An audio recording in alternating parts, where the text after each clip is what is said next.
நாடாளுமன்ற தேர்தலில் உள்ளாட்சி தேர்தல்களில் வாய்ப்பு வரும் அப்படிங்கிற மாதிரி இருப்பாங்க. புதிய வேட்பாளரை வெற்றி பெற செய்வதற்காக எல்லோரும் ஒருங்கிணைந்து களமாடுவதற்கும் வாய்ப்பு இருக்குது அப்படிங்கிற வகையில் இந்த வேட்பாளர் பட்டியலை திமுக தேர்ந்தெடுத்திருக்கிறது.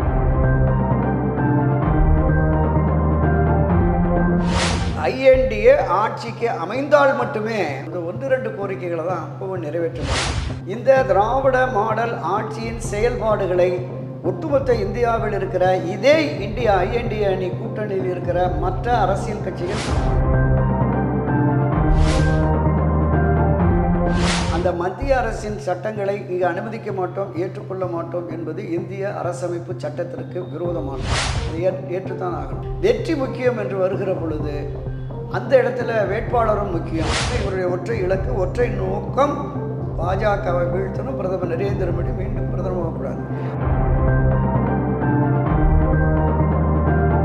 நாடாளுமன்ற தேர்தல் மீண்டும் பாஜக வெற்றி பெறும், பிரதமர் நரேந்திர மோடி 3வது முறையாகவும் பிரதமராக ஏற்பார் என்கிற பொழுது தங்களுடைய அரசியல் எதிர்காலம் கருதி பாமக இந்த முடிவை கடைசி கட்டத்தில் எடுத்துட்டு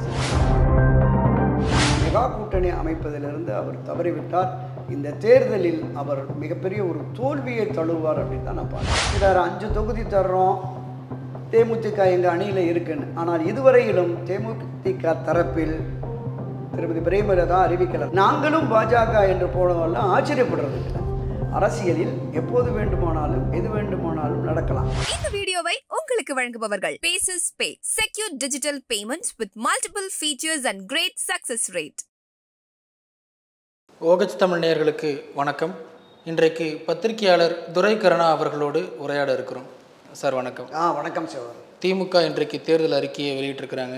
அதிமுக நாளைக்கு வெளியிட போகிறோன்னு சொல்லியிருக்கிறாங்க. குறிப்பாக திமுக சொன்னதை செய்வோம், செய்வதை சொல்வோம்னு சொல்கிறாங்க. செய்யக்கூடியதை தான் சொல்லியிருக்கிறதா நினைக்கிறீங்களா சார்? திராவிட முன்னேற்ற கழகத்தை பொறுத்தளவில் இங்கே தமிழ்நாட்டில் மட்டும்தான் அவங்க ஆட்சி அதிகாரத்திற்கு வர முடியும். அப்படி ஆட்சி அதிகாரத்திற்கு வருவதற்காக 2021 ஏறத்தாழ ஒரு 503க்கும் மேற்பட்ட வாக்குறுதிகள் அடங்கிய ஒரு மிகப்பெரிய அறிக்கையை தாக்கல் செய்திருந்தாங்க. அதில் 70% 80% நிறைவேற்றிட்டோன்னு சொன்னாலும் கூட இன்னும் பொது வெளிகளில் அதற்கான விமர்சன கருத்துக்கள் இருக்கிறது. குறிப்பாக மாணவர்களுக்கான கல்விக்கடன் தள்ளுபடியில், ஒட்டுமொத்தமாக நகைக்கடன் 5 சவரன் வச்சிருக்கக்கூடிய தள்ளுபடியில் அதுலேயும் பார்சியாலிட்டி இருந்தது. இந்த 1000 ரூபாய் மகளிருக்கான உதவித்தொகையும் அதுலேயும் நிறைய பேருக்கு அதிருப்தி இருக்கிறது. இப்படி பல்வேறு விதமான விஷயங்களை சொல்லலாம். கேஸுக்கு 100 ரூபா குறைக்கிறேன், ஒரு கேஸ் சிலிண்டருக்கு 100 ரூபா அப்படிங்கிற மாதிரி சொல்லியிருந்தாங்க. இப்போ மொத்தமே 500 ரூபா தான். ஆமாம். அப்புறம் அரசு ஊழியர்களுக்கான அந்த பழைய ஓய்வூதிய திட்டம் கொண்டு வரும் அப்படின்னாங்க. எந்த அரசு ஊழியர்கள், ஆசிரியர்கள் இவர்கள் தான் மிகப்பெரிய அளவில் 2021 தேர்தலில் திராவிட முன்னேற்ற கழகத்திற்கு ஆதரவு நிலைப்பாட்டை எடுத்தாங்க. இன்றைக்கு பார்த்தீங்கன்னா அனைத்து தரப்பினருமே போராட்ட களத்துக்கு வந்துட்டாங்க. ஜாக்டோஜியோவிலிருந்து அரசு ஊழியர்கள், ஆசிரியர்கள், மருத்துவர்கள், செவிலியர்கள், போக்குவரத்து ஊழியர்கள், மின்வாரிய ஊழியர்கள், துப்புரவு தொழிலாளர்கள் வரைக்கும் வீதிக்கு போராட ஆரம்பிச்சிட்டாங்க. கடந்த 2 நாட்களுக்கு முன்னும் பார்த்தீங்கன்னா துப்புரவு தொழிலாளர் ஒரு 2 லட்சத்துக்கு மேற்பட்டோர் இந்த தேர்தலை நாங்கள் வாக்களிக்கவே மாட்டோம் அப்படிங்கிற மாதிரி ஒவ்வொரு பிரிவாக வந்துக்கிட்டு இருக்கு. அதே மாதிரி தென் மாவட்டங்களில் அந்த டிஎன்டி, டிஎன்சிங்கிறது டீநோட்டிஃபைட் காஸ்ட், டீநோட்டிஃபைட் ட்ரைப், இந்த டீஸ் போட்டு போனதுனால அவங்களும் புறக்கணிக்கிறேங்கிற மாதிரி சொல்லியிருக்காங்க.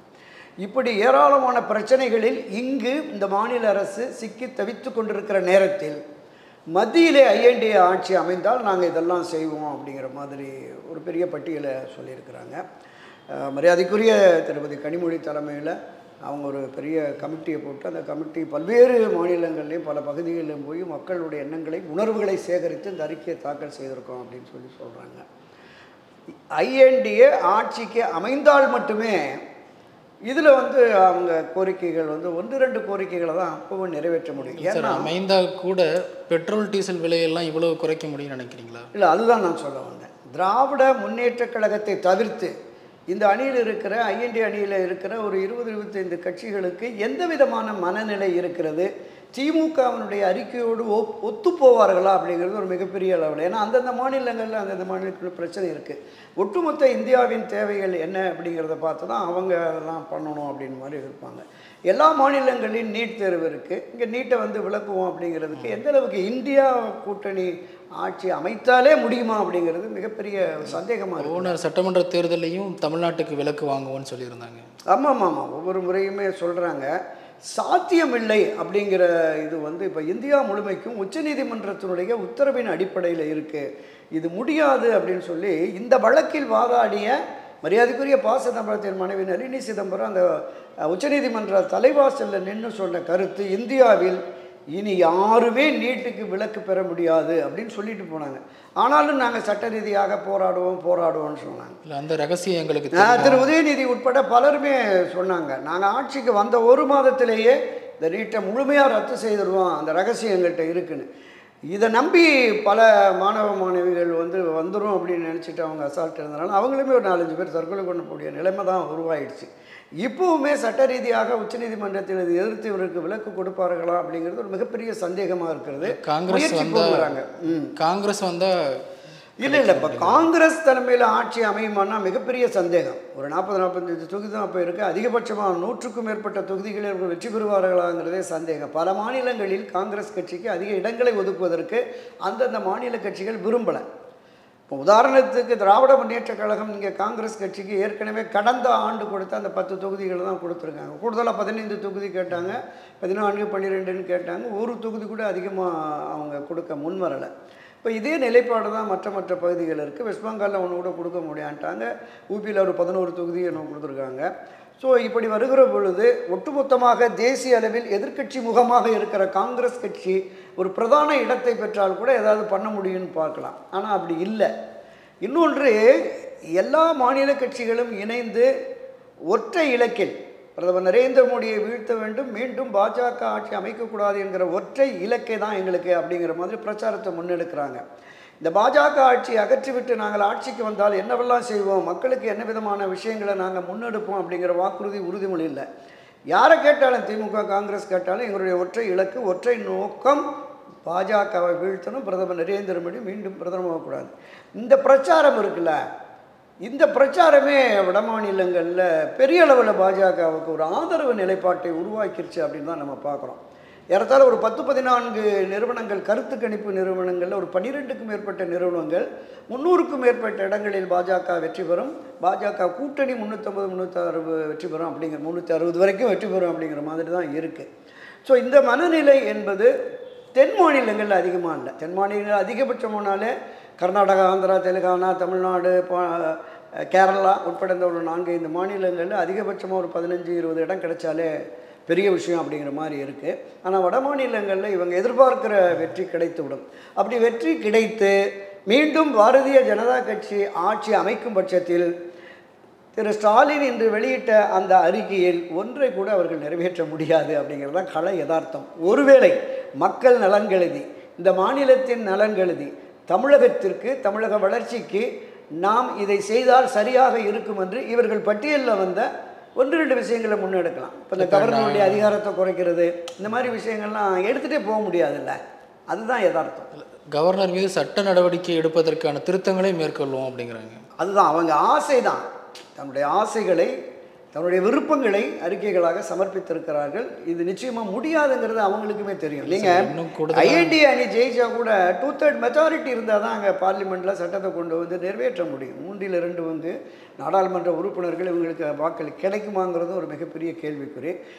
கடந்த ஒரு மாத காலமாகவே வருகிற கருத்து கணிப்புகள் என்பது ஐஎன்டி அணியினுடைய பின்னடைவையும் பாஜகவினுடைய வளர்ச்சியையும் வெளியிட்டு வர்றாங்க. இந்த ஒற்றுமையுமே இவங்களுக்குள்ள அதிகமாக இல்லை. ஒவ்வொருத்தருக்குமே ஒரு விதமான பார்வை இருக்கிறது அப்படிங்கிற மாதிரி தான் கருத்துக்கள் இருக்கிறது. ஒவ்வொரு மாநில கட்சிகளுமே தங்களுடைய மாநிலத்திலிருந்து தங்கள் கட்சியின் சார்பாக அதிக நாடாளுமன்ற உறுப்பினர்களை இந்த முறை கொண்டு செல்ல வேண்டும் அப்படிங்கிற போது அங்கே இடப்பகிர்வு பங்கீடுகள்லேயே இன்னும் பிரச்சனைகள் இருந்துகிட்ருக்கு. இன்றைக்கு தமிழ்நாட்டில் வேட்புமனு தாக்கல் இன்றைக்கு தொடங்கிருச்சு. 2 பக்கமுமே பட்டியலை வெளியிட்டுட்டாங்க. திமுக, அதிமுக பட்டியலை வெளியிட்டுட்டாங்க.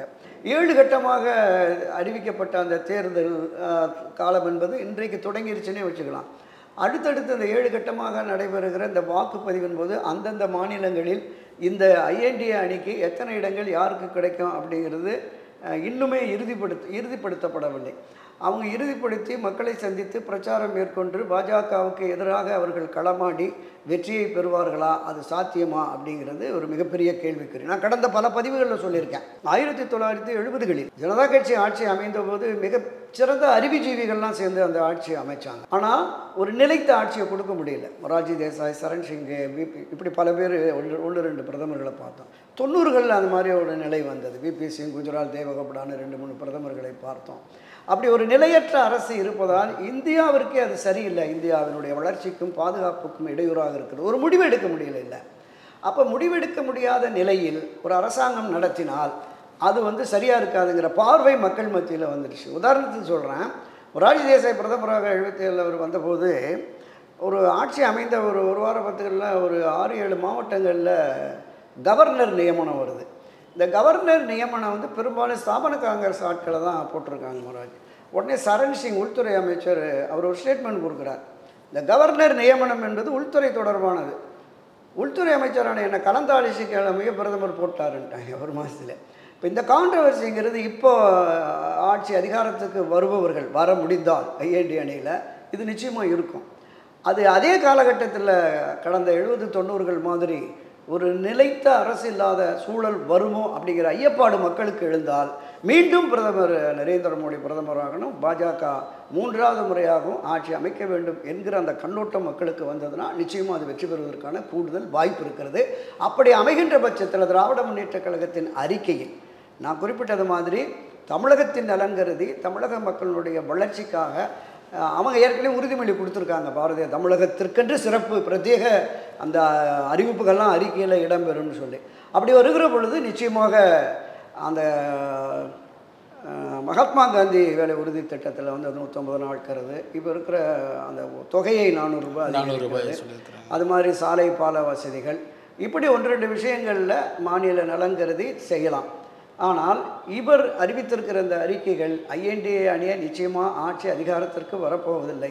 பாஜக வந்தால் 1-2 விஷயங்கள் மட்டுமே நடைபெறுவதற்கு சாத்தியம் அப்படின்னு தான் நான் பார்க்குறேன். சார், நாடு முழுவதும் பெண்களுக்கு மாதம் 1000 ரூபாய், நாடு முழுவதும் மதிய உணவு திட்டம், இப்படி தமிழ்நாட்டில் உள்ள பல திட்டங்களை நாடு முழுக்க நாங்கள் அமல்படுத்துவோங்கிற மாதிரி திரு மு க ஸ்டாலின் குறிப்பிட்டிருக்காரு. இல்லை, தமிழகத்தின் திராவிட மாடல் ஆட்சியை ஒட்டுமொத்த இந்தியாவுக்கும் கொண்டு போவோம் அப்படிங்கிறது தான் இவருடைய கான்செப்ட். இந்த திராவிட மாடல் ஆட்சியின் செயல்பாடுகளை ஒட்டுமொத்த இந்தியாவில் இருக்கிற இதே இந்தியா ஐஎன்டிஏ அணி கூட்டணியில் இருக்கிற மற்ற அரசியல் கட்சிகள், மற்ற மாநிலங்களின் முதல்வர்கள், அரசியல் தலைவர்கள் ஏற்றுக்கொள்வார்களா அப்படிங்கிறது மிகப்பெரிய கேள்விக்குறி. இந்த உணவு திட்டம் என்பது பல மாநிலங்களில் போய் அமல்படுத்துகிறாங்க. மரியாதைக்குரிய புரட்சி தலைவர் எம்ஜிஆர் அவர்கள் சத்துணவு திட்டம் கொண்டு வந்த போதே அதை பல மாநிலங்களில் இதை நம்ம அமல்படுத்தணும் அப்படிங்கிற மாதிரி ஒரு கான்செப்ட் இருந்தது. அதற்கு அம்மா உணவகம் என்று மரியாதைக்குரிய செல்வி ஜெயலலிதா கொண்டு வந்தபோது பல மாநிலங்கள்லேருந்து வந்து பார்த்துட்டு அதை நாங்களும் அமல்படுத்துகிறோன்னு கர்நாடகா, தெலுங்கானா போன்ற இடங்களில் கொண்டு போனாங்க. மக்கள் நலன் சார்ந்த அடித்தட்டு ஏழை எளிய மக்களுடைய அந்த வாழ்வாதாரத்தை உயர்த்துவதற்கான ஒரு சில விஷயங்களை அவங்க எடுத்துக்கிட்டு இருக்காங்க. இந்த 1000 ரூபாய் உதவித்தொகை எல்லாமே சில மாநிலங்களில் இருக்கிறாங்க. ஆனால் இதை எல்லா மாநிலங்களும் ஒட்டுமொத்த இந்தியாவும் ஏற்றுக்கொள்ளுமாங்கிறது மிகப்பெரிய சந்தேகம். திரு ஸ்டாலின் அவர்களும் சரி, திமுகவினரும் சரி, இந்துத்துவ விரோத மனப்பான்மை, சனாதன எதிர்ப்பு மனப்பான்மை என்கிற நிலைப்பாடு இருக்கிறதுல திரு உதயநிதி பேச்சு, திரு ஆர் ராசா பேச்சு, RS பாரதி, TR பாலு போன்றவர்களுடைய அந்த பேச்சுகள் இருக்குல்ல, தயாநிதி மாறன் உட்பட, இது வந்து வட மாநிலங்களில் ஒரு பெரிய தாக்கத்தை உருவாக்கிருக்கு. கடந்த முறை நடந்த அந்த 5 மாநில தேர்தலில் கூட இது ஒரு பெரிய தாக்கத்தை உருவாக்குச்சு அப்படின்னு சொன்னாங்க. ஸோ திமுகவுக்கு எதிரான அந்த பிரச்சாரம் அங்கே வட மாநிலங்களில் மேற்கொள்கிற பொழுது இது ஒரு ஆபத்தான நிலை என்று அந்தந்த மாநிலத்தில் ஐஎன்டி அணியில் இருக்கிற கட்சிகளே உணர்ந்து நிச்சயமாக அதை புறக்கணிப்பார்கள் அப்படின்னு தான் நான் பார்க்குறேன். சரி, இந்த அறிக்கையில் கூடுதலாக சிஏவை ஏற்றுக்கொள்ள மாட்டோம், பொது சிவில் சட்டத்தை தமிழ்நாட்டுக்கு வராது, அப்புறம் இன்னும் உச்சகட்டமாக அரசியலமைப்பு சட்டத்தில் திருத்தங்களை மேற்கொள்ளுங்கிற மாதிரியெல்லாம் குறிப்பிட்டிருக்கிறாங்க. பாரதிய ஜனதா கட்சி ஆட்சியில் அமல்படுத்திய சட்டங்கள் என்பது இந்தியா முழுமைக்கான மத்திய அரசின் சட்டங்கள். அந்த மத்திய அரசின் சட்டங்களை இங்கே அனுமதிக்க மாட்டோம், ஏற்றுக்கொள்ள மாட்டோம் என்பது இந்திய அரசமைப்பு சட்டத்திற்கு விரோதமானது. அதை ஏற்றுத்தான் ஆகணும். மத்தியில் ஒரு சட்டம் கொண்டு வந்து இந்தியா முழுமைக்கமான ஒரு சட்டம் என்று வருகிற பொழுது அந்த சட்டத்திற்கு ஜனாதிபதி அங்கீகாரம் அளித்த பிறகு அதை அமல்படுத்த மாட்டேன் என்று ஒரு மாநில அரசு சொல்ல முடியாது. அதுதான் இது வரைக்குமான நடைமுறைகள். சில விஷயங்கள், தேசிய கல்விக் கொள்கை மற்ற மாதிரியான விஷயங்களை அரசாணைகளாக பிறப்பித்து வருகிற 1-2 விஷயங்களை நாங்கள் இதை இங்கே ஏற்க மாட்டோம் அப்படிங்கிற மாதிரி சொல்லலாம். ஆனால் மற்ற விஷயங்களில் வந்து நிச்சயமாக மாநில அரசுக்கான அதிகாரம் இல்லை என்பதான் என்னோட பார்வை. இந்த முறை திமுக வேட்பாளர்கள் அறிவிச்சிருக்கிறாங்க. சிலர் என்ன குறிப்பிடுறாங்கன்னா, ஜெயலலிதாவை போல மு.க. ஸ்டாலின் இந்த முறை வேட்பாளர்களை அறிவிச்சிருக்கிறாரு. 11 பேர் புதுமுகங்களாக அறிவிச்சிருக்கிறாரு. அதில் பலரும் வந்து கட்சியில் அடிமட்டத்திலிருந்து வந்தவங்க. ஜெயலலிதா தான் இந்த மாதிரி வேட்பாளர்களை அறிமுகப்படுத்துவாங்க. திமுக ஒரு புதிய பாணி எடுக்குதுன்னு சொல்லி குறிப்பிட்றாங்க. நாடாளுமன்ற உறுப்பினர்களாக தேர்ந்தெடுக்கப்பட்ட 2019ஆம் ஆண்டு தேர்ந்தெடுக்கப்பட்டவர்களின் செயல்பாடுகள் தொடர்பாக ஒரு பெரிய டீம் போட்டு கட்சி ரீதியாகவும் தனிப்பட்ட உளவு பிரிவு மூலமாகவும் திராவிட முன்னேற்றக் கழகத்தினுடைய அந்த ஐடி விங் மூலமாகவும் ஒரு சர்வே நடத்தியிருக்கிறாங்க. அதில் யாருடைய செயல்பாடுகள் சரியில்லை, யார் மக்களோடு தொடர்பு இல்லாமல் இருந்தார்கள் அப்படின்னு ஒரு நீண்ட பட்டியலை எடுத்து அந்த பட்டியலில் இடம்பெற்ற ஒரு 10-11 பேரை தான் நீக்கியிருக்கிறாங்க. குறிப்பிட்டது மாதிரி இப்போ தஞ்சை முரசொலி மாதிரி ஆட்கள் வெளியில் அறிமுகமே இல்லை, ஆனால் உள்ளூரில் அவங்க செல்வாக்கானவர்களாக இருந்திருக்கிறார்கள். இளைஞரணியில் இருந்தவங்க, கட்சியினுடைய பிரதான பொறுப்புகளில் இருந்த பலரையும் கொண்டு வந்திருக்காங்க. இது வரவேற்கத்தக்க ஒரு விஷயமாக தான் நம்ம பார்க்குறோம். வெற்றி முக்கியம் என்று வருகிற பொழுது அந்த இடத்துல வேட்பாளரும் முக்கியம் அப்படிங்கிற மாதிரி தான். கட்சி அறிவிச்சிருச்சு, கட்சியை அறிவிச்சுட்டு இந்த 21 தொகுதிகள்லையும் இல்லை 39 தொகுதிகள்லையும் நான் தான் வேட்பாளர், உதயசூரியன் தான் சின்னம் அப்படிங்கிற மாதிரி தான் திரு ஸ்டாலின் அவர்கள் பிரச்சாரத்தை தொடங்குகிறாரு. ஸோ அப்படி வருகிற பொழுது அந்த வெற்றிக்கு ஏற்கனவே அங்கு அந்த பகுதிகளில் அவர் தேர்ந்தெடுக்கப்பட்ட தொகுதிகளில் இருக்கிற நாடாளுமன்ற உறுப்பினருடைய செயல்பாடு ஒரு பின்னடைவை ஏற்படுத்திருச்சு அப்படின்னா அதனால் தோல்வி வந்துடும் அப்படிங்கிற அந்த பயம் அது இருக்குது. புதியவர்களை அறிமுகப்படுத்துவது நீங்கள் சொன்ன மாதிரி அடுத்தடுத்த தலைமுறைகள், அடுத்தடுத்த கட்சியில் இருக்கிறவங்களுக்கு நமக்கும் நாடாளுமன்ற தேர்தலில் உள்ளாட்சி தேர்தல்களில் வாய்ப்பு வரும் அப்படிங்கிற மாதிரி இருப்பாங்க. புதிய வேட்பாளரை வெற்றி பெற செய்வதற்காக எல்லோரும் ஒருங்கிணைந்து களமாடுவதற்கும் வாய்ப்பு இருக்குது. அப்படிங்கிற வகையில் இந்த வேட்பாளர் பட்டியலை திமுக தேர்ந்தெடுத்திருக்கிறது என்று நான் பார்க்கிறேன். அதிமுகவில் முதல் கட்டமாக 16 வேட்பாளர்களை அறிவிச்சிருக்கிறாங்க. தேமுதிக இடம்பெற்றிருக்கிறாங்க, புதிய தமிழகம் இடம்பெற்றிருக்கிறாங்க, எஸ்டிபி இடம்பெற்றிருக்கிறாங்க. அதிமுக மெகா கூட்டணி அமைப்பதில் தவறிட்டாங்கன்னு நினைக்கிறீங்களா? நிச்சயமாக. நம்ம கடந்த பதிவில் கூட பேசியிருந்தோம். முயற்சித்தார், மெகா கூட்டணி அமைந்துவிடும் என்று முயற்சித்தார். அதற்கு ஓரளவுக்கு அவருக்கு மீடியேட்டராக இருந்த 1-2 பேர் நம்பிக்கையை கொடுத்துருக்குறாங்க. நாம் வந்து பாஜகவிலேருந்து வெளியில் வந்துட்டால் காங்கிரஸ், விசிகா, சிபிஎம், சிபி போன்ற கட்சிகளை கூட கொண்டு வந்துடலாம். ஏன்னா அவங்க அதிருப்தியில் இருக்கிறாங்க. 3 ஆண்டுகளாக மக்களுக்கு விரோதமான பல செயல்கள், வாக்குறுதிகள் நிறைவேற்றப்படலை. எனவே இந்த அடிப்படையில் திமுகவுக்கு எதிரான மனநிலையில் மக்கள் இருப்பதால் அதிமுகவோடு போகலாங்கிற அந்த எண்ணமும் உணர்வும் அவர்களுக்கு வந்து நம்மகிட்ட வந்துடுவாங்க அப்படிங்கிற மாதிரி அவரை சரியாக ராங் கைட் பண்ணிட்டு கொண்டு வந்திருக்காங்க. அது நடக்கவே இல்லை. அவங்க உறுதியாக இருந்துட்டாங்க. காங்கிரஸ் உட்பட அனைத்து கட்சிகளும் இருந்து இன்றைக்கி வேட்பாளரை அறிவித்து களமிறங்க போகிறாங்க. இவர் கடைசியாக பாட்டாளி மக்கள் கட்சியும் தேமுதிகவையும் கொண்டு வந்து விடுவோம் என்று பல ரகசியமாகவும் வெளிப்படையாகவும் பேசி பார்த்தாங்க. பாமக பாஜகவோடு சேர்ந்து விட்டது. நம்ம கடந்த இதில் சொன்னது மாதிரி நடைபெறப்போவது நாடாளுமன்ற தேர்தல். நாடாளுமன்ற தேர்தல் மீண்டும் பாஜக வெற்றி பெறும், பிரதமர் நரேந்திர மோடி 3வது முறையாகவும் பிரதமராக ஏற்பார் என்கிற பொழுது தங்களுடைய அரசியல் எதிர்காலம் கருதி பாமக இந்த முடிவை கடைசி கட்டத்தில் எடுத்துடுச்சு. தேமுதிகவும் திரு எடப்பாடி பழனிசாமி அறிவிச்சிட்டார், 5 தொகுதி தர்றோம், தேமுதிக எங்கள் அணியில் இருக்குன்னு. ஆனால் இதுவரையிலும் தேமுதிக தரப்பில் திருமதி பிரேமலதா அறிவிக்கலை. நாளைக்கு அவங்க சொல்கிறேன் அப்படின்னு சொல்லியிருக்கிறாங்க. ஒரு பிரதான அரசியல் கட்சி எங்கள் அணியில் தேமுதிக இருக்கிறது, 5 தொகுதிகளை ஒதுக்கிவிட்டோம் என்று சொன்ன பிறகும் இன்னொரு நாள் தாமதம் என்பது ஒரு பலத்த சந்தேகத்தை ஏற்படுத்துது. நான் அறிந்த வகையில் நேற்று தேமுதிகவுடைய பொதுச் செயலாளர் பிரேமலதாவுடைய மகன் விஜய் பிரபாகரனா அவர் பாஜக தரப்பில் உள்ள தலைவர்களோட பேசுகிறாரு அப்படின்னு திரு எல் முருகன் உட்பட இங்கே உள்ள மாநில நிர்வாகிகள் சிலரோட பேசிகிட்டு இருக்காங்க. நான் வந்து அம்மாவை கன்வின்ஸ் பண்ணி எப்படியும் கொண்டு வந்துடுறேன்னு சொல்லியிருக்காரு அப்படின்னா. இப்போ இந்த ஒரு நாள் இடைவெளி என்பது திடீரென்று பாமக போல் இன்று இரவே முடிவெடுத்து நாங்களும் பாஜக என்று போனவெல்லாம் ஆச்சரியப்படுறதுக்கு இல்லை. அரசியலில் எப்போது வேண்டுமானாலும் எது வேண்டுமானாலும் நடக்கலாம். 1 மணி நேரம் என்பது அதிகபட்ச நேரம். தேமுதிகவுக்கு 5 தொகுதிகள், என்னென்ன தொகுதிகள்னால் கூட அதிமுக சொல்லிட்டாங்களே, விருதுநகர் தொகுதி, திருச்சி தொகுதி, இப்படி ஒரு சில 5 தொகுதிகள் சொல்லியிருக்கிறாங்களே. இல்லை, இன்னும் அதிகாரப்பூர்வமாக கையெழுத்து போட்டு அறிவிக்கலை. மற்ற அவர் சொன்னார், புதிய தமிழக இவருக்கு எஸ்டிபிக்கு ஒரு திண்டுக்கல்ல அவங்க நிற்கிறாங்க, இவங்க தென்காசியில் நிற்கிறாங்க. இப்போ அந்த 5 தொகுதியிலும் டைப் பண்ணி எடப்பாடி பழனிசாமியும் திருமதி பிரேமலதாவும் கையெழுத்து போட்ட பேப்பரை காட்டுற வரைக்கும் நம்ம உறுதியே சொல்ல முடியாது. ஒருவேளை தேமுதிக அதிமுக அணியில் இருந்தாலும் ஒரு பெரிய அளவில் அது ஒரு தாக்கத்தை, பெரிய அளவில் ஆதாயத்தை கொடுத்து விடாது அப்படிங்கிறமா. தேமுதிக என்கிற ஒரு அரசியல் கட்சி இப்போ இருக்கிற 10-14 அமைப்புகள் சிறிய அமைப்புகள் தான். ஒரு அரசியல் கட்சி கடந்த 4-5 தேர்தல்களை எதிர்கொண்ட கட்சி என்கிற வகையில் தேமுதிக ஒரு அடையாளம் தான், பெரிய லெவலில் இல்லை. கடந்த தேர்தலில் 1% கீழே தான் வாக்கு, கிட்டத்தட்ட 8-9%, 10% வரைக்கும் வாக்கு எதிர்க்கட்சி தலைவர் என்கிற அந்தஸ்து வரைக்குமே போன தேமுதிக கேப்டன் விஜயகாந்த் இருக்கிற வரைக்கும் இருந்தது. இப்போ விஜயகாந்தனுடைய மறைவுக்கு பிறகு பெரிய அளவில் ஒன்றும் இல்லை, ஆதரவு நிலையில் அதிகபட்சமான 1% என்று தான் வைத்துக்கொள்ளலாம். பல தொகுதிகளில் பரவலாக இருக்காங்க, 5000, 10,000, 20,000 ஓட்டுகள் அப்படிங்கிற மாதிரி இருக்கும்.